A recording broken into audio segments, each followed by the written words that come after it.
Good afternoon, everyone. It's a great joy for me to be here speaking to you at this first Brazilian Congress of Conservative Catholic Media. Although I couldn't do it live, we thought a live broadcast might be a bit problematic. So, I'm leaving this recording ready in advance.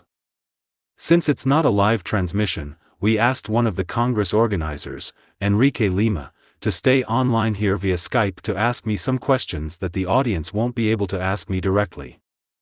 The topic they asked me to discuss is the spiral of silence.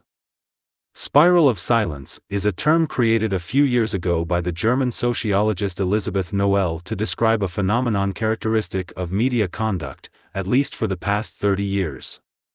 The spiral of silence consists of inhibiting undesirable opinions, those that go against the orientation of a particular media outlet, creating the impression that these opinions are in the minority and that expressing them publicly could lead to isolation and even marginalization. Therefore, people are afraid to publicly declare their ideas because they have already been pre-labeled as minority views, even though no one knows if they truly are. In Brazil, this phenomenon becomes even more visible, partly due to the significant influence of the media. It is, in fact, the majority opinion being labeled as minority and marginalized. You can see it in opinion polls, especially those done by Folha de São Paulo, showing that Brazilians' views today are overwhelmingly Christian and conservative. Folha de São Paulo is one of Brazil's major newspapers, known for its analysis of Brazilian society and politics. Yet, it is precisely this opinion that is marginalized in the mainstream media, as if it were a minority. The term minority also conveys a connotation of something exceptional, rare, divergent, or abnormal, with a subtle tone implying that only exotic or mentally disturbed people might adhere to these ideas, or people who are directly invested in certain movements or perhaps even subsidized for it. There is a whole aura of insidious insinuations, not overtly expressed but floating in the air as a vague threat. It is crucial that the threat remains vague because if it becomes too explicit, it may become a topic of debate, which is precisely what is avoided. In other words, the spiral of silence is always a game of impressions, vague impressions, and emotions. The spiral of silence is, in fact, an ideological indoctrination process. Incidentally, I may soon make some observations on the completely erroneous use of the term indoctrination in Brazil, especially regarding education.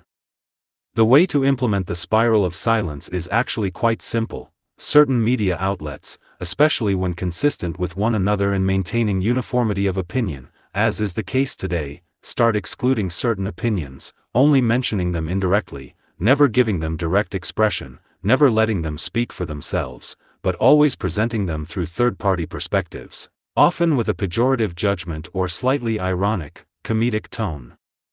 It has to be very moderate because if you exaggerate too much in labeling or emphasize it too much, you might spark a debate, which is exactly what they seek to avoid. The power of the media in this case does not come from the number of people it reaches but from its very nature, as expressed by the word media.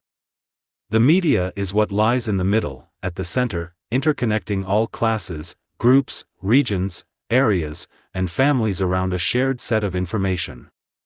This means that even if 70% of the population believes in certain things and has certain convictions, if this 70% cannot communicate with the remaining 30%, then it does not truly belong to the media.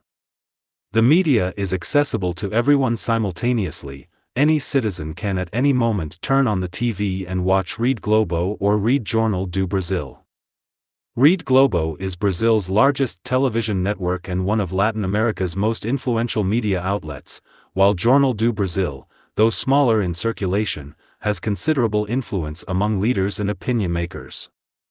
Anything outside this field of intercommunication is defined as a variant, a minor, divergent, or exotic phenomenon to be studied as an object but never given a voice as an active subject. So, you transform a human subject into an object, viewed as it is examined by another. The effectiveness of the spiral of silence derives from the fact that a very small group of people controls the media and newsrooms.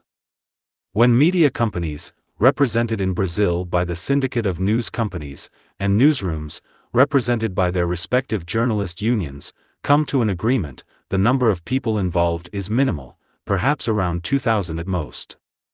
These 2,000 people then assume the position of representing the majority, thus setting the standard of normality within that society. It's enough for one media outlet to confirm the other, with a language more or less uniform, to ensure that all dissenting opinions are marginalized without the need to fight them. For example, Brazil has a large Catholic and evangelical majority, but Catholics only speak to Catholics and evangelicals to evangelicals, so these groups remain isolated and outside the larger societal debate. Excluding them from the broader societal conversation is precisely the aim of the spiral of silence. Clearly, the situation created by the spiral of silence is entirely artificial and contrived. Over time, however, it becomes real. If people constantly see certain opinions treated in the media as marginal, irrelevant, or minority, those who hold these ideas or participate in this atmosphere begin to feel truly isolated. It's not a real isolation but a fictitious one that becomes real as people start to believe it. This process is also greatly facilitated by the fact that the victims of the process sometimes feel so humiliated by what the media says about them that they lose the will to react, thinking, "I don't want to get involved in these things." This feeling of superiority is exploited by the spiral of silence itself. Just recently, a reporter made horrible accusations against Opus Dei, accusing them of crimes, including homicide. We wrote to some Opus Dei members, asking if they would react, and one replied, "No, we have rhino skin, we are unaffected." I replied, "Well, that's perfect for the spiral of silence. It relies on this." Opus Dei is an international Catholic organization, but in Brazil, it is often subject to specific controversies in discussions about religion and morality. When you humiliate and insult someone, you invite them to withdraw in offended superiority. Those who have been systematically victimized in Brazil for over 20 years, like the armed forces, face every kind of accusation in the media, uniformly highlighted, with some so blatantly false and offensive that the officers don't even feel the urge to respond. Thus, over 20 to 30 years, these accusations acquire an automatic credibility since nobody challenges them. Repeating them once, twice, thrice, grants the next accusations a degree of pre-credibility. So, the way to counter the spiral of silence is to denounce it constantly. Study Elizabeth Noel Newman's book to understand how it works, and relentlessly denounce it through every means available, even if these means exclude the mainstream media but can, in some way, surround it. When the mainstream media clashes with a sizable segment of the population determined to reveal the truth, the people win. I remember, for example, during John Kerry's candidacy, he boasted of an honorable military career, only for his colleagues to refute this, with one doctor claiming his wound was so minor that he treated it with a band-aid. His military colleagues spread this on the internet to the point that mainstream media could no longer contain it. What's necessary is for you to create your own media outlets and enter into open competition with these people. I created Media Without a Mask, Brazil's first media watch, more than 10 years ago, and it grew tremendously, generating many offshoots, which is fantastic. I'm not possessive, steal my idea as much as you want. It's like Ronald Reagan's principle, you can achieve whatever you want as long as you don't insist on getting the credit. However, Brazil, the world's largest Catholic nation, has no Catholic daily newspaper, an abnormal situation for a country of this size. Although it may seem utopian now, a Catholic daily will emerge eventually, as various Catholic or Christian opinions gain traction online and gradually form a unified force. This very Congress signals such unification, initiated by individuals who have broken the psychological barrier of isolation and realized that they are not alone. Those who are Christians, Catholics, must remember that fearing ridicule or defiling one's hands is dishonorable to the person of our Lord Jesus Christ. He was humiliated and ridiculed far more than any of us, so why should we fear? The key is to break this psychological barrier and not fear isolation. You are not isolated, you're in a nation with an enormous Catholic majority. In this game of impressions, especially in Brazil, the game is a monstrous falsehood, where the most minor and extravagant views are presented as the dominant, normal ones. Up until 20 years ago, Catholic and conservative opinions were seen as normal, appearing regularly in the media. Today, to be against abortion makes you suspect of mental illness or some fanatical reactionary. To counter the spiral of silence, never defend yourself against accusations, counter with a worse accusation. If accusations of pedophile priests are hurled, remind them that, for instance, UN social workers have record cases of abuse among refugee children. If you're accused, don't attempt to prove your goodness but instead accuse your accusers of far worse things. To overcome the spiral of silence, we need intelligent centralization, media organization, and constant study, conferences, and deep understanding of the process.